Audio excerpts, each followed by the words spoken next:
sebelum lanjut nonton videonya, jangan lupa klik tombol subscribe dan loncengnya ya. Terima kasih orang baik.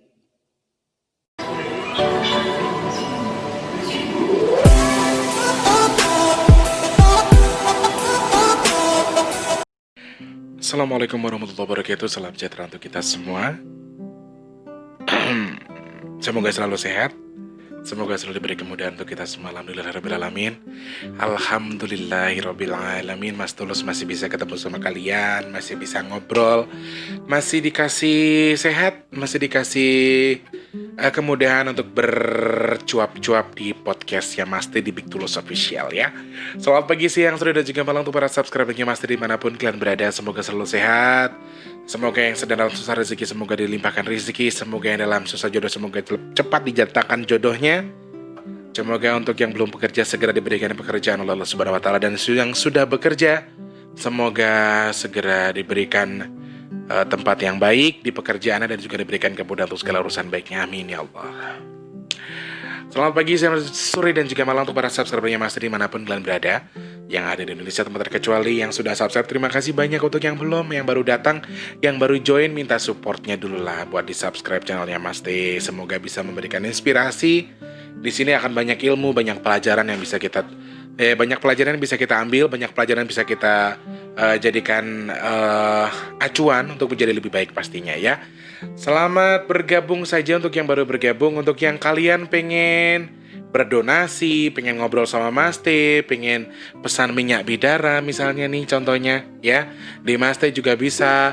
Terus pengen punya pertanyaan seputar apapun, pengen curhat dan lain sebagainya, jangan bisa langsung klik di kolom komentar.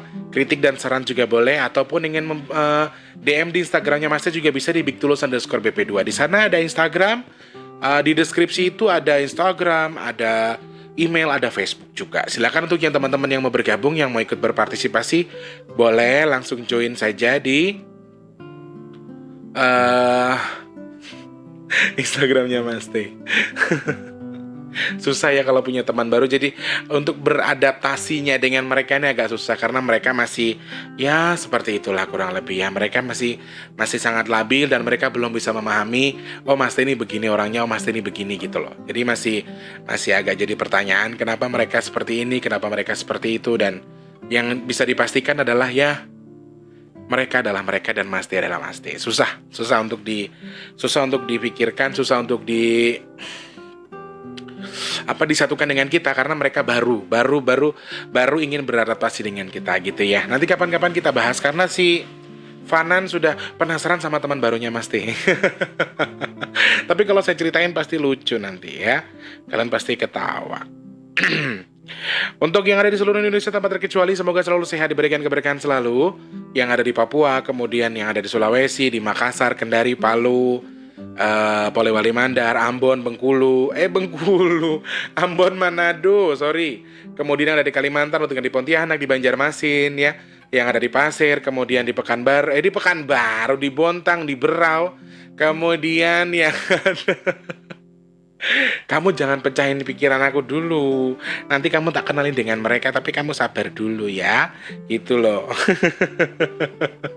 Wis aku luwe rong sarapan sama digangoni. Arep sarapan nanti duit.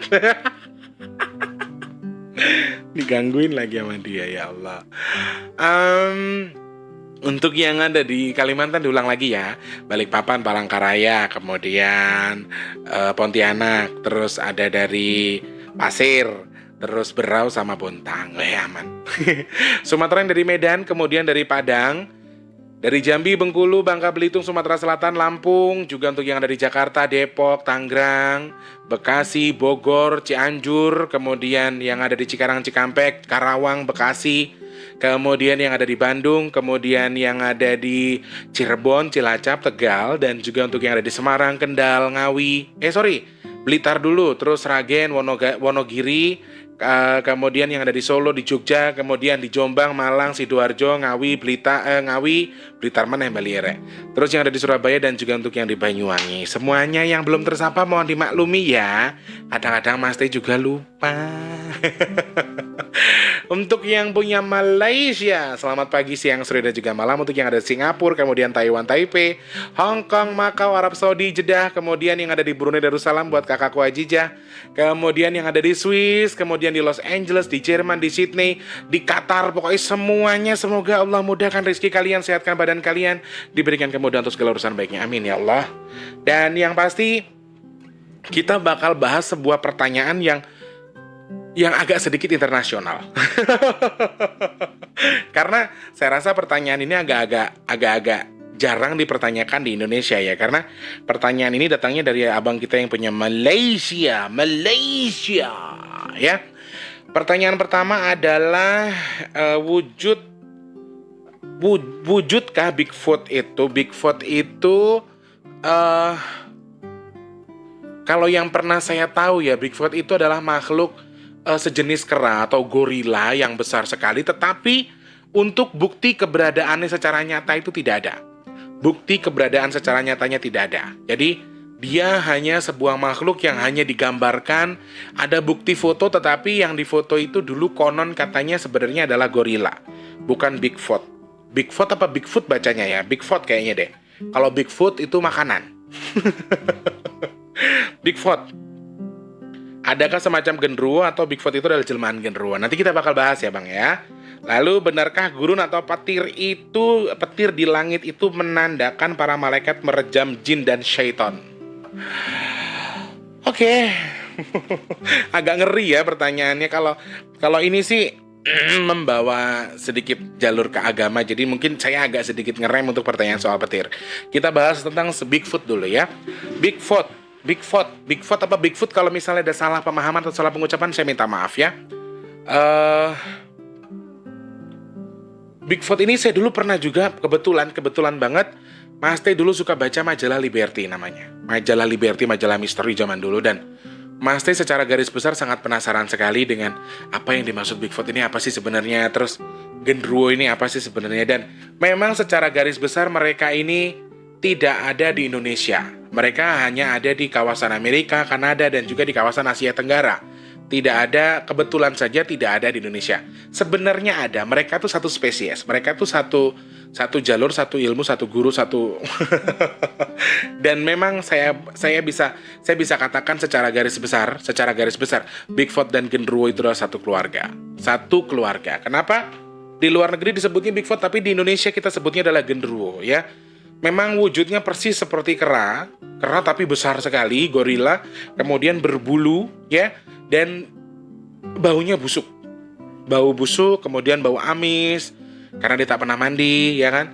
Terus ya hampir sama, memiliki kebotakan di kepala gitu. Genderuwo juga sama kan, memiliki kebotakan.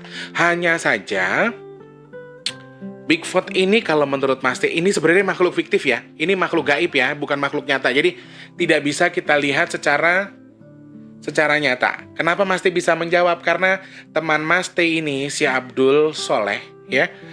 Abdul Soleh ini adalah salah satu aliran jin atau salah satu jin yang memang dulunya terlahir dari anggota keluarga genderuwo. Kenapa Mas Teh bisa ngejawab ini? Karena Mas Teh sudah berkomunikasi dengan Abdul, dan inilah jawaban si Abdul. Abdul memberikan pemahaman kalau Bigfoot sama kami itu beda, tapi kami satu keluarga.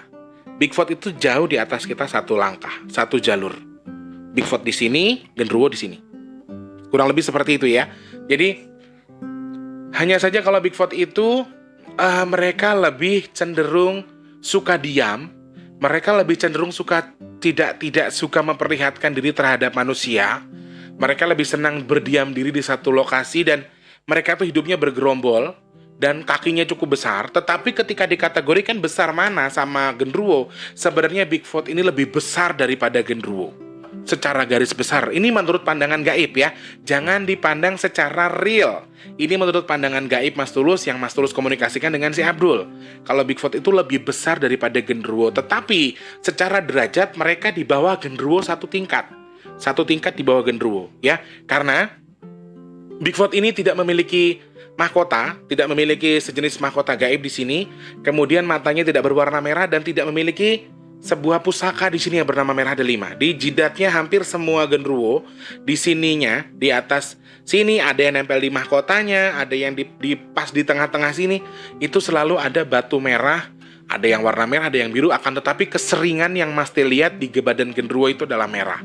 Dan memang dikategorikan sama, yes, mereka sama. Mereka adalah satu keluarga, tetapi besarnya besar Bigfoot, tapi ketika disejajarkan dengan derajat atau secara ilmu, lebih tinggi genderuwo 1 derajat. Satu tingkat saja. Jadi mereka sama tetapi berbeda. Satu keluarga tapi berbeda kekuatan. Terus, kalau genderuwo ini bisa saja melebihi badan si Bigfoot ketika mereka mengamalkan ilmu sesuatu, kemudian mereka merapalkan mantra dan lain sebagainya, mereka bisa jadi lebih besar dari si Bigfoot. Tetapi itu hanyalah wujud kamuflase atau hanya gambaran saja, dan wujud aslinya tidak sebesar yang Bigfoot punya. Kalau Bigfoot kan memang tidak merubah, tidak memperbesar, tidak memperkecil. Mereka memang sudah besar seperti itu dan mereka tidak bisa mengkamuflase tubuh mereka untuk menjadi aneh-aneh. Sedangkan kalau genderuwo ini bisa. Genderuwo bisa. Jadi makanya tadi Mas Teh bilang, Bigfoot itu di bawah genderuwo 1 tingkat. Karena Bigfoot ini tidak suka bergaul dengan manusia, mereka tidak suka bergerimang dengan manusia, mereka lebih suka berdiam diri di salah satu hutan, di salah satu tempat, berkerumun saja dengan rombongan mereka sendiri. Sedangkan kalau genderuwo ini, ada juga yang suka sama manusia, suka sama perempuan ada, suka sama laki-laki ada, kemudian dia menyamar sebagai laki-laki, terus mereka saling berhubungan, kemudian memberikan harta dan lain sebagainya. Jadi ini perbedaan dari si genderuwo dengan si Bigfoot itu tadi, dan memang mereka adalah sama. Hanya saja sebenarnya itu sama, cuma kalau di Indonesia kita bilangnya bukan Bigfoot, tapi bilangnya genderuwo gitu loh. Terrekamnya atau terlihatnya dan difahaminya adalah sebagai sosok genderuwo. Itu pemahaman yang menurut Mas Teh, menurut cerita dari si Abdul, ini menurut segi pandang gaibnya Mas Teh ya. Jangan dijadikan patokan nanti, oh berarti kata si Indigo begini, no si Indigo bilang kalau Bigfoot itu ini, no si Indigo bilang kalau si genderuwo ini sebenarnya begini. Jadi secara garis besar genderuwo itu tidak besar sekali, tetapi mereka bisa merubah dirinya menjadi besar, ya. Dan bulu-bulu mereka itu, kalau si Bigfoot itu baunya luar biasa, kalau genderuwo ini ada yang memelihara tokek di badannya. Kalau genderuwo di sini yang pernah Mas Teh lihat ya, mereka memelihara tokek untuk mengangkat kutu-kutu gaib yang ada di badan mereka. Jadi mereka tidak terlalu bau, meskipun tetap saja bagi anak indigo yang sangat tajam hidungnya, penciumannya, mereka akan terlihat berbau, busuk, tetapi lebih busukan lagi si Bigfoot itu tadi. Sebenarnya lebih parah si Bigfoot dengan kondisi ini, karena kalau si genderuwo ini mereka adalah salah satu makhluk yang bisa memahami, mempelajari ilmu, kemudian berpuasa, mencari ilmu kanuragan, sehingga mereka bisa melakukan apa saja yang mereka mau dengan mempelajari ilmu itu tadi ya. Jadi kalau Bigfoot, mereka tidak mau bergelut langsung dengan kita, mereka tidak peduli dengan kita, mereka hanya dengan dunia mereka sendiri. Dan satu lagi yang perlu kita tahu, sebenarnya sosok mereka semua adalah jin, ya, adalah jin. Kalau kata Mas Teh dapat meyakini kalau Bigfoot itu adalah makhluk gaib, ya, bukan makhluk nyata. Jadi mau diperjuangkan untuk dicari bentuk fisiknya, saya rasa kemungkinan sangat kecil ya. Hanya jejak-jejak saja, tetapi itu bisa jadi kamuflase juga sih, ya, perlu hati-hati ya. Bisa jadi jejak makhluk lain, atau dulu makhluk apa, tetapi dikategorikan sebagai mereka. Sekali lagi, kita kembalikan kepada ilmuwan yang lebih kompeten di bidangnya. Kalau Mas Teh kan jawabnya yang bagian itu aja. Oke? Itu pemahaman tentang Bigfoot dan juga tentang genderuwo. Sebenarnya kemungkinan besar sekali genderuwo itu tinggal di pohon sama di rumah-rumah yang berbau amis atau berbau anyir. Rumah yang lama tidak ditinggali, kemudian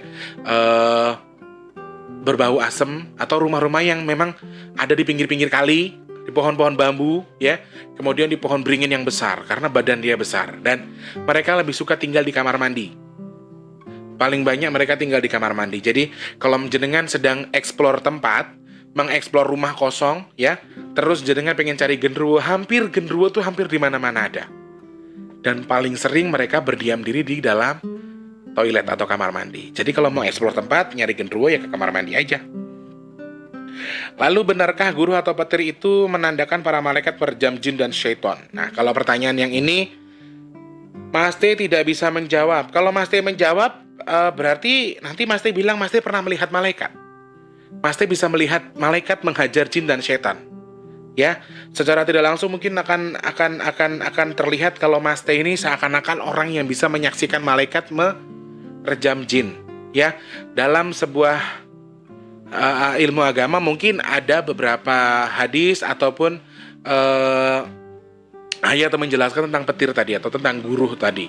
Ya, di mana memang ada malaikat yang sedang menghantam para setan-setan ini dengan petir itu tadi. Ada seperti itu pemahamannya. Akan tetapi Mas Teh nggak tahu kalau soal itu. Karena Mas Teh nggak bisa ngelihat malaikat, Mas Teh nggak bisa ngelihat nabi. Ini jalurnya sudah sangat jauh. Abang, ini tidak akan terjawab oleh saya ya. Karena sangat-sangat jauh sekali jalur yang sedang abang tanyakan ke saya. Dan itu tidak bisa saya jawab. Karena ketika saya jawab, iya bang, betul. Emang iya bang. Jadi kalau pas dia itu, loh berarti Tulus bisa melihat malaikat dong. Nah nanti jadi cerita yang enggak lagi sama orang. Akan tetapi secara gaib, secara nyata dulu. Petir ini terbentuknya karena apa? Karena biasanya pas hujan. Jadi antara awan dan awan bisa ada energi elektro di mana mereka bisa mengeluarkan tenaga listrik yang lumayan bahaya, lumayan padat, kemudian pecah, berkelahi. Terus ada juga yang masih pernah baca adalah hantaman antara sesama teroid, jedet yang pecah, akhirnya mengeluarkan cahaya dan mengeluarkan suara gelegar yang cukup tinggi. Itu dari segi pandang secara nyatanya saja ya, dari segi ilmu fisika ataupun secara ilmuwan. Dan kalau jenengan penasaran bagaimana sih petir itu terbentuk, silakan cari di Wikipedia atau di Google aja, biasanya ada ya. Jenengan cari tahu bagaimana sih bisa terbentuknya petir dan kenapa petirnya datangnya pas habis hujan. Nah itu jenengan bisa tahu sendiri secara ilmuwan, secara ilmiah jenengan bisa cari di Wikipedia atau di Google, pasti ada penjelasannya kan. Tetapi secara mata batin, secara gaib, petir itu terbentuknya yaitu tadi. Makanya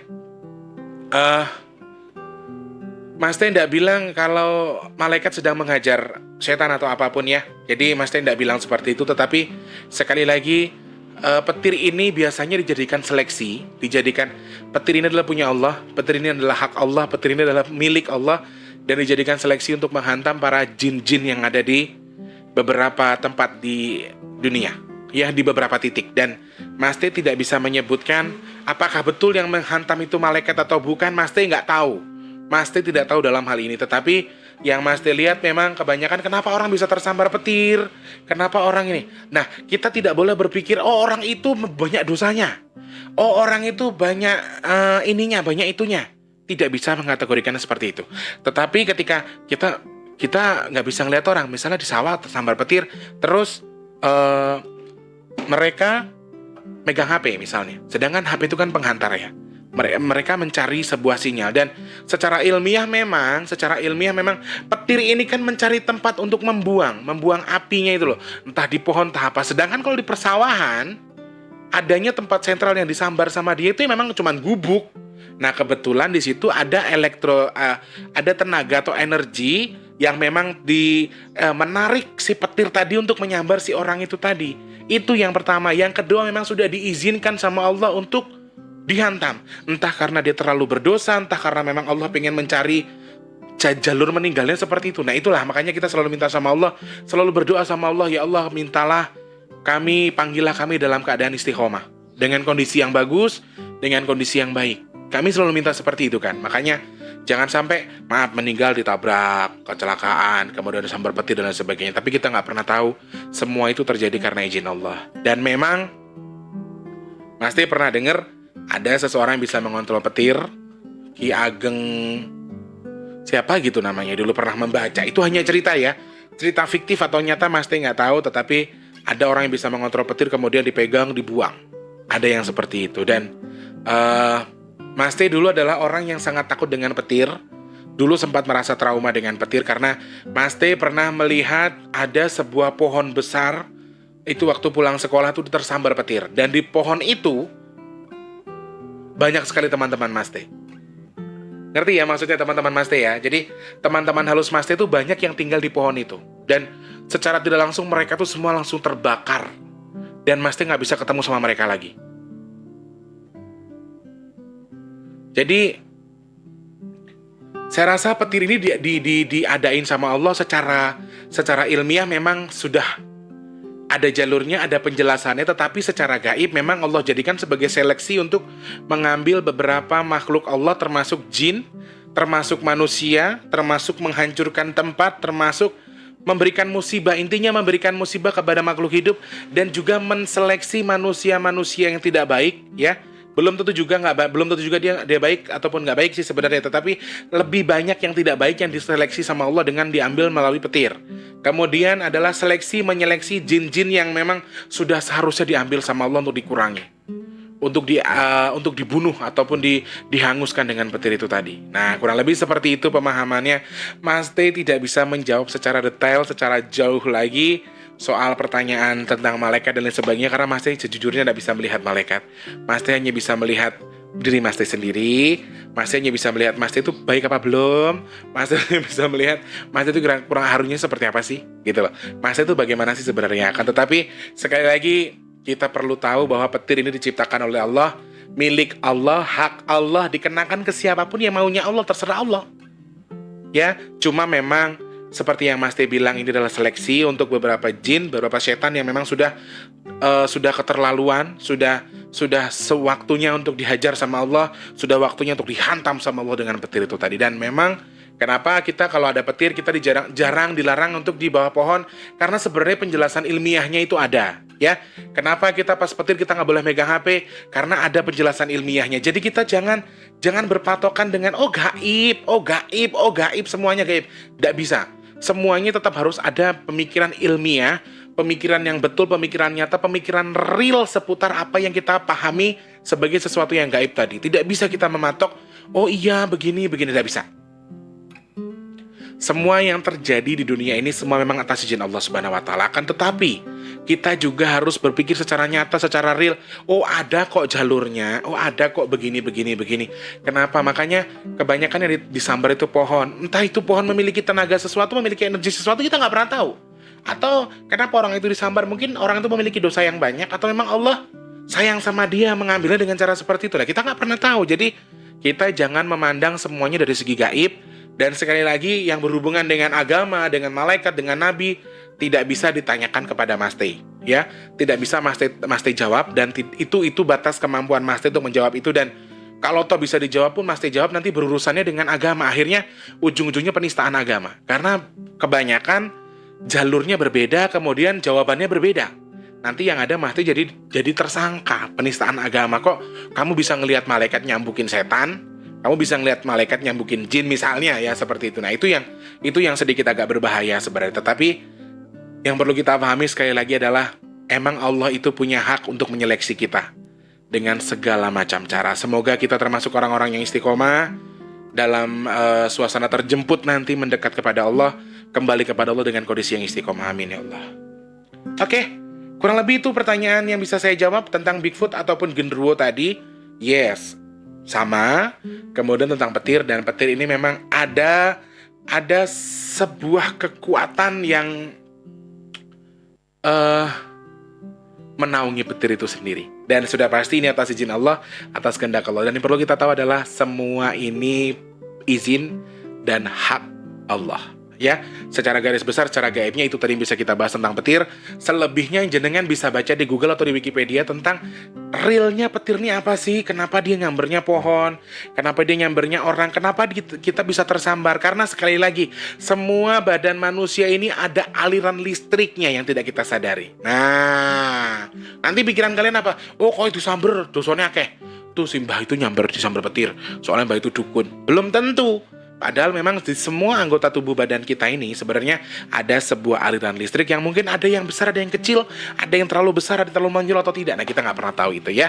Kita kembalikan semuanya kepada Allah, biar jadi rahasia Allah saja. Tugas kita adalah sekarang menjadi lebih baik dan berdoa kepada Allah supaya kita ketika dijemput nanti, ketika kita kembali kepada Allah, kita diberikan istiqomah, diberikan kemudahan, dan tidak diberikan sakit yang luar biasa. Amin ya Allah. Mas T mohon pamit, mengucapkan terima kasih banyak untuk yang sudah subscribe, sudah like, sudah komen. Terima kasih. Suka di dislike ya. Suka di like ya. Di sini Kang Mustin ada gue. Kalau suka di like ya, di share ke media sosial kalian kalau memang suka. Terima kasih banyak Mas T mohon pamit. Selamat pagi, siang, sore, dan juga malam. Sehat, berkah, barokah selalu. Untuk yang baru join, jangan lupa di subscribe dulu sebelum di close videonya. semuanya. Oke, selamat pagi, siang, sore, dan juga malam. Assalamualaikum warahmatullahi wabarakatuh. Salam sejahtera untuk kita semua. Sampai jumpa orang baik.